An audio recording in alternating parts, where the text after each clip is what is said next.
Hello बच्चों, let's read the question. The question says, explain any three reasons for the domination of silk and cotton goods of India in the international market before the age of machine industries.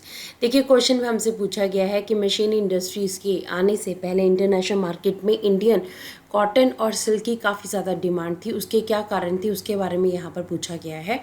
तो उसका answer हमें देना है. Let's read about the answer. Answer says cotton and silk goods of India were in great demand because of the following reason. ठीक है, सबसे पहले हमारे पास आता है क्वालिटी ऑफ द गुड्स. देखिए क्वालिटी ऑफ गुड्स जो थी that was very impressive. India is the original home of cotton. ठीक है, अगर हम कॉटन की बात करें तो इंडिया जो है ओरिजिनल होम है जहाँ पे सबसे पहले कॉटन को जो है वो ग्रो किया गया था.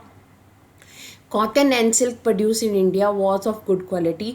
और अगर हम दोनों की बात करें, कॉटन और सिल्क दोनों की बात करें, जो इंडिया में प्रोड्यूस होती थी, बनाई जाती थी, तो वो यहाँ पे हमारे पास जो है अच्छी क्वालिटी की जो है कॉटन एंड सिल्क मिलती थी. Not any other country could ever compete this. ठीक है, अब इंडिया की कॉटन और सिल्क इतनी अच्छी क्वालिटी की थी कि कोई भी वर्ल्ड की कंट्री इनके साथ कम्पीट नहीं कर पाती थी. सो दे वर इन डिमांड. इसलिए इंडिया के कॉटन और सिल्क जो अच्छी क्वालिटी होने की वजह से डिमांड में था पूरे वर्ल्ड में.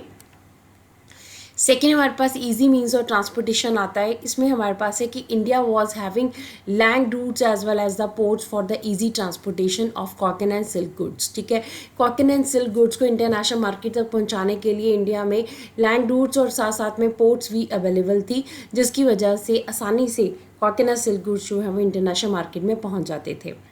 Arab merchants जो हैं took the bales of the cotton and silk and transport them to other countries. अब देखिए अरब मर्चेंट्स क्या करते थे, ये कॉटन और सिल्क के जो थान हैं बल्क में ट्रांसपोर्ट करते थे और दूसरे एरियाज़ तक, दूसरी कंट्रीज तक पहुंचाते थे. तो इस तरह से इजी ट्रांसपोर्टेशन हमारे पास जो है वो लैंड रूट से भी थी और सी रूट से भी थी. अगर हम सी पोर्ट्स की बात करें तो सी पोर्ट्स में हमारे पास a vibrant sea trade was operated through the main pre colonial ports. ठीक है, उस टाइम के ऊपर हमारे पास ब्रिटिशर्स की जो डेवलप की हुई पोर्ट थी बॉम्बे एंड कलकत्ता, उससे पहले हमारे पास प्री कलोनियल पोर्ट्स थी जो कि सूरत और मसूलीपट्टनम एंड हुगली थी, जहाँ से इंडियन ट्रेड जो है वो काफ़ी ज़्यादा होता था. सबसे पहले अगर हम सूरत की बात करेंगे तो सूरत से जो ट्रेड है हमारा गल्फ़ एंड रेड सी के साथ होता था. एंड मसूलीपट्टनम एंड हुगली से हमारा trade south east Asian port से होता था. तो इस तरह से हमारे पास लैंड रूट्स थे, हमारे पास सी रूट्स थे और हमारे पास क्वालिटी जो है कॉटन की और सिल्क की अच्छी होने की वजह से मशीन इंडस्ट्रीज़ के आने से पहले भी इंडिया की ये दोनों चीज़ें जो है इंटरनेशनल मार्केट में काफ़ी डिमांड में थी. This is the answer of the question. Hope so you understood the question as well as the answer. Thank you.